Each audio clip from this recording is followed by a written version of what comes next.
आज की वीडियो में मैं आपको इंग्लिश का मेन टॉपिक जो बेस कहलाता है टेंस वो स्टार्ट कर रही हूँ। बेसिकली हमारे पास 3 तरह के टेंस होते हैं, सबको पता है, present, past and future. Simple language में अगर हम देखें तो 3 ही होते हैं कि जो चल रहा है वो प्रेजेंट हो गया, जो बीत चुका है वो पास्ट हो गया और जो आएगा वो फ्यूचर हो गया। ये तो जनरली सबको पता ही है, लेकिन प्रेजेंट के, पास्ट के और फ्यूचर के भी आगे 4 पार्ट्स होते हैं। तो देखते हैं कि कैसे ये बेस होता है इसका। पहले तो हम इसको 3 पार्ट्स में डिवाइड करते हैं, प्रेजेंट, पास्ट एंड फ्यूचर। लेकिन इनके भी आगे पार्ट होते हैं, जैसे कि पहला होता है प्रेजेंट इंडेफिनिट, दूसरा होता है प्रेजेंट कॉन्टिन्यूअस, तीसरा होता है प्रेजेंट परफेक्ट और फोर्थ होता है प्रेजेंट परफेक्ट कॉन्टिन्यूअस। इसी तरह से पास्ट के और इसी तरह से फ्यूचर के भी 4 पार्ट्स होते हैं। तो 4 इसके, 4 इसके और 4 फ्यूचर के। तो इस तरह से हमारे पास 12 पार्ट्स बन जाते हैं टेंसेस के। अब इसमें है क्या, आप कहोगे कि प्रेजेंट मतलब जो चल रहा है। अब अगर मैं आपको हिंदी में 4 सेंटेंस दूं, आप देखिए उसमें सब में है आ रहा है, जो है मतलब जिसके साथ है आता है वो प्रेजेंट है। देखिए जैसे हम सिंपल सा लेते हैं, राम स्कूल जाता है, राम स्कूल जा रहा है, राम स्कूल जा चुका है, राम 3 साल से स्कूल जा रहा है। अब इन 4 सेंटेंसेस को देखें तो यहाँ पे भी है, यहाँ पे भी है, यहाँ पे भी है, यहाँ पे भी है, चारों सेंटेंस है पर है। तो इसका मतलब ये तो नहीं है कि इन सब में इज एम आर लगेगा। तो बेसिकली होता क्या है कि चाहे वो प्रेजेंट, चाहे वो पास्ट और चाहे वो फ्यूचर, इनके टेंसेस में प्रेजेंट, इंडेफिनिट, कॉन्टिन्यूस परफेक्ट और परफेक्ट कॉन्टिन्यूस हो तो इनके सबके रूल्स अलग होते हैं। सिर्फ यही नहीं है कि प्रेजेंट में इज एम आर, पास्ट में वॉज वर और फ्यूचर में विल शैल लगेगा, और भी बहुत सारे रूल्स होते हैं। तो हम एक एक करके सारे सेंटेंसेस के रूल्स को पढ़ेंगे और समझेंगे कि किस तरह से हम हिंदी को इंग्लिश में ट्रांसलेट कर सकते हैं, बेसिक रूल उनका क्या है। तो हम आज की डेट में प्रेजेंट इंडेफिनिट को स्टार्ट करते हैं, ठीक है। तो यहाँ पर हमारा पहला जो है आज का, हमारी जो पहली वीडियो में हम डिटेल में पढ़ेंगे वो हमारा आता है प्रेजेंट इंडेफिनिट। अब प्रेजेंट इंडेफिनिट की पहचान क्या होती है, हमें कैसे पता चलेगा कि ये सारा सेंटेंस जो है, इतने सारे हिंदी में हमने जैसे हमने यहाँ पे 4 देख लिए, इनमें ही कितना फर्क आ रहा है, तो कौन सा जो सेंटेंस है जिसमें प्रेजेंट इंडेफिनिट का रूल लगेगा। तो मैं आपको पहले पहचान बता देती हूँ कि आप अगर हिंदी टू इंग्लिश ट्रांसलेट कर रहे हैं तो पहचान क्या है कि कौन सा रूल लगेगा। तो पहचान होती है, जिस वाक्य के अंत में ता है, ते हैं, ती है आता है, वह प्रेजेंट इंडेफिनिट का सेंटेंस होता है। देखिए जैसे कि हमने यहाँ पे 4 सेंटेंस लिखे थे, तो पहला देखिए, राम स्कूल जाता है, ता है, ठीक है। ये ता है, ते हैं, बच्चे खेलते हैं, मैं पढ़ाई करती हूँ, इस तरह से ता है, ते हैं, ती है आता है, तो वो हमारा प्रेजेंट इंडेफिनिट का होता है। तो अब इसका रूल क्या है, जब हमें हिंदी टू इंग्लिश ट्रांसलेट करना हो तो बेसिकली इसका रूल क्या है कि पहले तो आता है सब्जेक्ट, ठीक है, उसके बाद आता है वर्ब की फर्स्ट फॉर्म, और किसी के साथ वर्ब की फर्स्ट फॉर्म आती है और किसी के साथ वर्ब की फर्स्ट फॉर्म के साथ एस और ईएस भी लगता है, और उसके बाद आता है ऑब्जेक्ट। यहाँ पे कहीं इज एम आर नहीं लगता, इसमें सब्जेक्ट आता है, वर्ब की फर्स्ट फॉर्म आती है, वर्ब की फर्स्ट फॉर्म के साथ एस या ईएस आता है और फिर ऑब्जेक्ट। अब किसके साथ एस या ईएस आता है और किसके साथ एस या ईएस नहीं आता, देखिए सेंटेंस जो होते हैं वो कहाँ से स्टार्ट होते हैं। जैसे हम दोनों को करते हैं, ही, शी, इट, एनी नेम, कोई भी नाम, किसी का भी नाम, राम, सीता, गीता, मोहन, कोई भी हो वो, या फिर सिंगुलर, सिंगुलर मतलब सिर्फ एक, ओनली वन। अगर कोई भी सेंटेंस इन वर्ड्स से शुरू हो रहा है तो उनके साथ एस या ईएस लगता है। ओके, मैं अभी एग्जांपल देती हूँ आपको। और दूसरा, अगर कोई sentence we, you, I, they या फिर plural means more than one, इनके साथ स्टार्ट होता है तो उनके साथ एस या ईएस नहीं लगता। ठीक है, अब हम सेंटेंस बनाते हैं। जैसे अगर हम इसी को ही लें कि राम स्कूल जाता है, इसको अगर मैंने ट्रांसलेट करना है तो मैं कैसे लिखूंगी, राम स्कूल जाता है। एक ये लेते हैं और एक लेते हैं राम बच्चे स्कूल जाते हैं।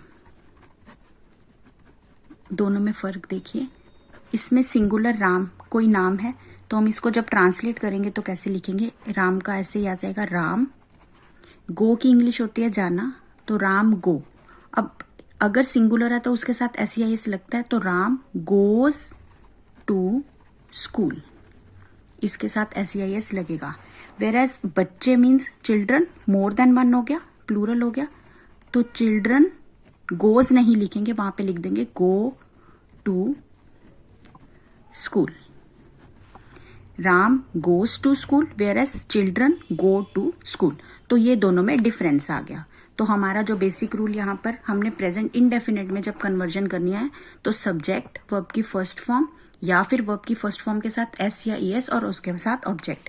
ये तो हमारा हो गया सिंपल सेंटेंस। अगर ये सिंपल सेंटेंस है कि राम स्कूल जाता है, अब अगर हमें इसको कन्वर्ट करना हो कि राम स्कूल नहीं जाता है, नेगेटिव सेंटेंसेस का क्या रूल होगा, देखिए। अगर हमें नेगेटिव सेंटेंस को बनाना है तो नेगेटिव सेंटेंस में क्या आता है, सब्जेक्ट प्लस डू या डस, दोनों में से एक चीज लगेगी, नॉट वर्ब की first form and then object. अब इसको करते हैं, देखिए सब्जेक्ट डू और डस, इन दोनों में से कोई एक चीज, फिर नॉट, फिर वर्ब की फर्स्ट फॉर्म और फिर ऑब्जेक्ट। जैसे हम यहां पे लिखते हैं बच्चे पढ़ाई नहीं करते हैं। आप देखिए सेंटेंस सब में ता है ते ही आएगा और कुछ नहीं आएगा, एंड इसका इसी से होगा क्योंकि ये प्रेजेंट इंडेफिनिट की बात कर रहे हैं हम। तो बच्चे मीन्स चिल्ड्रन और चिल्ड्रन मीन्स प्लूरल। प्लूरल के साथ मैंने बताया था कि एस या ईएस नहीं लगता, तो जिसके साथ एस या ईएस नहीं लगता उसके साथ डू लगेगा और जिसके साथ एस या ईएस लगता है वहां पर डज लगता है। तो children do not study. Okay, next देखिए, मोहन बाजार नहीं जाता है।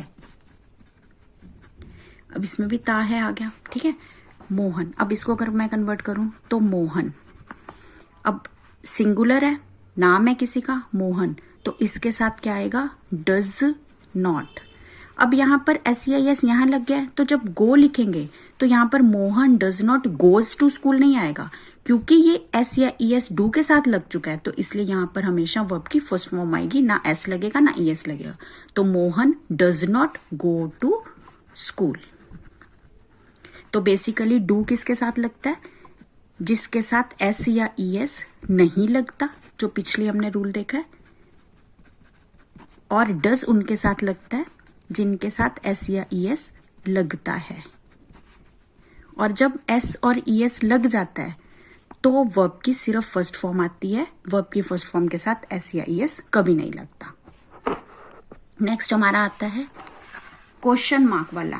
अगर हमें इसे क्वेश्चन मार्क में बनाना हो, ठीक है, means interrogative, interrogative sentence. Interrogative means question mark. अब इसको हम कैसे बनाएंगे, इसमें क्या होता है, डू या डज पहले लग जाता है, उसके बाद आता है सब्जेक्ट, उसके बाद आती है वर्ब की फर्स्ट फॉर्म और उसके बाद आता है ऑब्जेक्ट और लास्ट में क्वेश्चन मार्क। अब डू या डज ऑलरेडी पहले लग गया तो ऑब्वियसली डू तो उसी के साथ लगेगा जिसके साथ एस या एस नहीं लगता, और डज जिसके साथ लगता है, तो यहाँ पर एस या एस यहाँ पे भी पहले ही आ जाएगा, तो वर्ब की फर्स्ट फॉर्म रहेगी। अब हम इसका कोई एग्जाम्पल लेते हैं। क्या मीरा खाना बनाती है? क्वेश्चन मार्क वाला आ गया। अब मीरा, पहले हम सब्जेक्ट को देखेंगे कि क्या है, उसके बाद देखेंगे डू लगेगा या डस। अब मीरा नाम है, तो नाम के साथ एस या एस लगता है, तो इसलिए यहां पर क्या आएगा, डस। तो मीरा के पहले क्या आ जाएगा, does. Does Meera cook food? Question mark. Okay, तो मीन्स पहले हमें सब्जेक्ट देखना है और सब्जेक्ट को देखते हुए डू या डस का हमें चूज करना है कि क्या आएगा। जैसे अगर हम प्लूरल वाला देखते हैं, क्या तुम स्कूल जाते हो?